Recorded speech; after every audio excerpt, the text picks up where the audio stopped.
So let me give you a quick summary of what we've done so far. So in some of the early videos, we started out with this. This would then generate all these terms.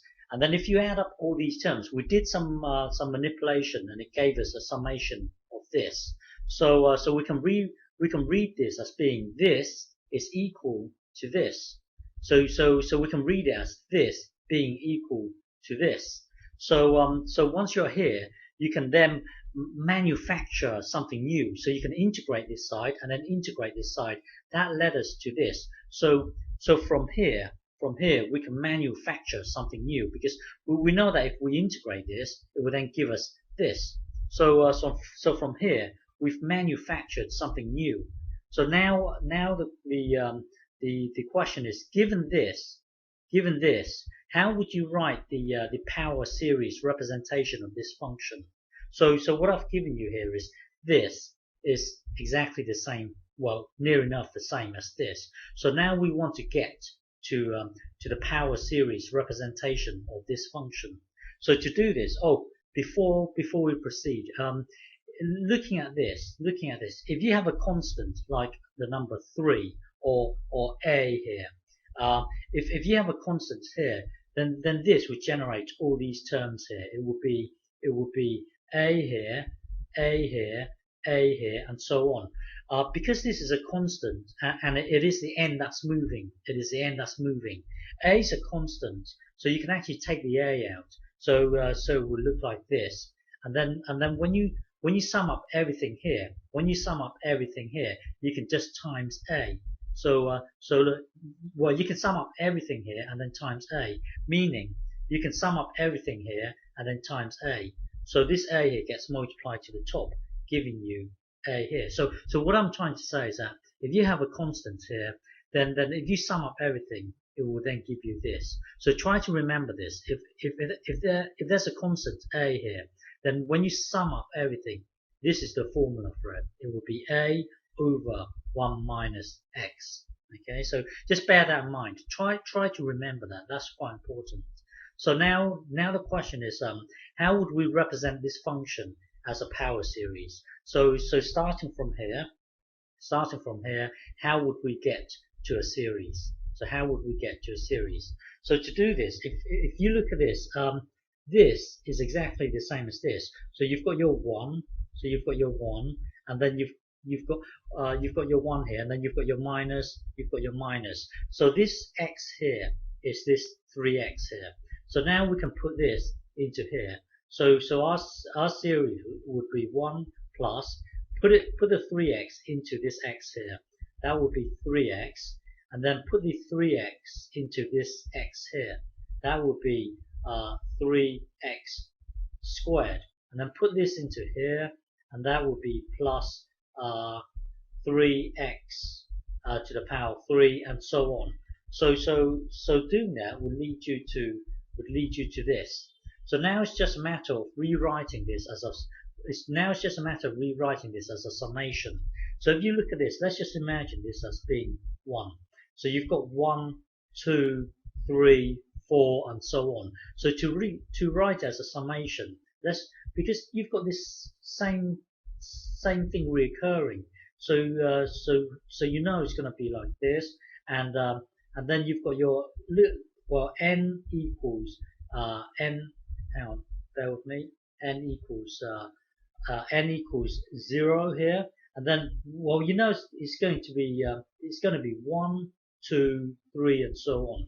So make this to be your n. So when n equals 0, your first term will be 3x to the power of 0. So that will then give you this first term here.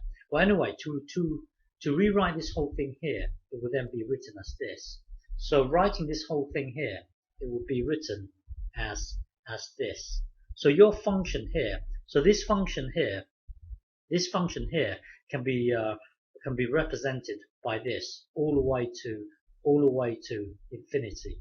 Okay, so hang on. So remember, when faced with this, the function can be rewritten as this. So now the next question is, what is the domain for this function? When will this series converge? Remember, if you have this series, the formula for the summation would be this: provided the common ratio is strictly less than one. So for you to find the domain, you require this to be less than one. So for you to find the domain, or for this to converge, so same thing, domain convert, this converging, it will be the same thing. So for it to converge, we require the modulus. We require the modulus of r to be less than one. So we require this. We require this to be less than one. To be less than one. But by the way, this a here in this case is one. So this is our a here, and then this is our common ratio here, and then this is our n here. So a happens to be one. So in this case, a happens to be one in our case here. Well, anyway, for this series to converge, we require the common ratio to be strictly less than one. So we require this. Once you're here, rewrite it as this. So now divide everything by 3. That will then give you this. So anything strictly greater than negative a third and strictly less than a third, anything in between, we know 100% that the series will converge. So we know it's going to converge. But the question is, what happens when it's dead on negative 3? So we need to check the endpoints. So when it comes to the endpoints, look at the original